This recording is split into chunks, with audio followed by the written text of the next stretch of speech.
Welcome to the Explainer. Today, we're diving into the latest annual letter from JPMorgan Chase CEO Jamie Dimon. And let me tell you, this is way more than just a financial report.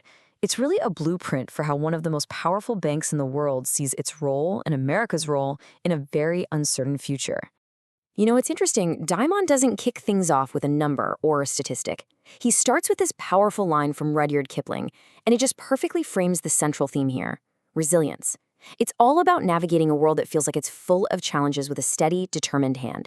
That's the lens for everything he talks about. And this really gets to the heart of the letter. It's this stark contrast, right? You have this incredibly turbulent world on one side, and on the other, the firm's record-breaking year. It's a story of not just surviving, but actually thriving in the middle of chaos. He paints this really unsettling picture of the world right now. He points to ongoing wars, rising friction between global powers, and this stubborn inflation that just won't go away. This is the volatile backdrop for everything that follows in the letter. So, amidst all this chaos, how did the fortress, and that's his word for the company, actually do? Well, let's just say the numbers are truly staggering. Okay, first up, revenue. For the 8th year in a row, JPMorgan Chase set a new record, hitting an incredible $185.6 billion. To put that in perspective, that is more than the entire GDP of many countries. It just shows how much healthy growth they're seeing across the board. And all that record revenue? It flowed right down to the bottom line. The firm posted a record net income of $57 billion. This kind of one-two punch, record revenue and record income, is really the foundation for everything else Dimon lays out.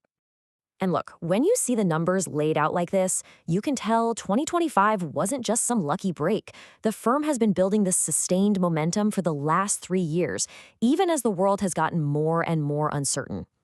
So they've got all this financial muscle. The big question is, what are they going to do with it? And that's where the letter really pivots, from looking back at these record numbers to laying out a pretty bold strategy for the future, centered on 2 massive new commitments. All right, here are the 2 big ones.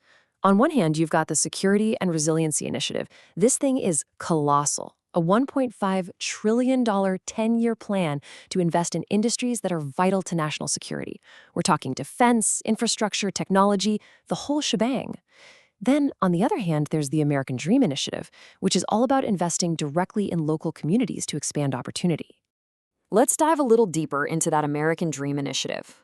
It's built on these 6 key pillars. The goal here is really to tackle some persistent challenges head-on. Supporting small businesses, making housing more affordable, expanding financial education. It's about strengthening the very backbone of American communities, right from the ground up. Now, it's not all about these huge spending initiatives. The letter also gets into 2 forces that are absolutely going to shape the future of banking: technology, specifically AI, and the constantly shifting world of financial regulation. When it comes to AI, Dimon does not mince words. He calls it a real transformational shift that's going to touch pretty much everything. He sees the massive potential for productivity, but he's also really clear-eyed about the dangers. Things like deep fakes and new cyber risks. Crucially, he commits to retrain employees whose jobs are affected, arguing that AI will ultimately create even more jobs than it replaces. All right, let's talk regulation. Dimon zeroes in on this really complex proposal. It's called the Basel III Endgame. So what is it?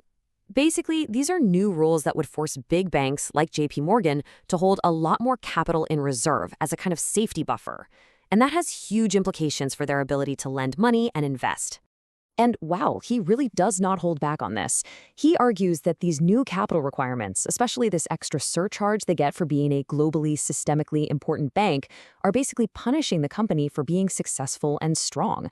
He sums up his view with this incredibly direct quote: "Frankly, it's not right and it's un-American." So when you step back and look at the whole thing, what's the ultimate message here? What are we supposed to take away from this comprehensive vision? What this letter really projects is confidence, immense confidence. It's telling the story of a financial institution that sees itself as more than just a player in the economy. It sees itself as a fundamental pillar, one that's holding up American prosperity and security on the world stage. And that leaves us with this huge, thought-provoking question that really hangs over this entire letter. In a world this unstable, what is the right role for a financial institution of this size and influence? Is it an essential pillar of stability, a fortress that helps everyone weather the storm, or is it a dangerous concentration of power? That's the crucial question this letter really leaves you to think about.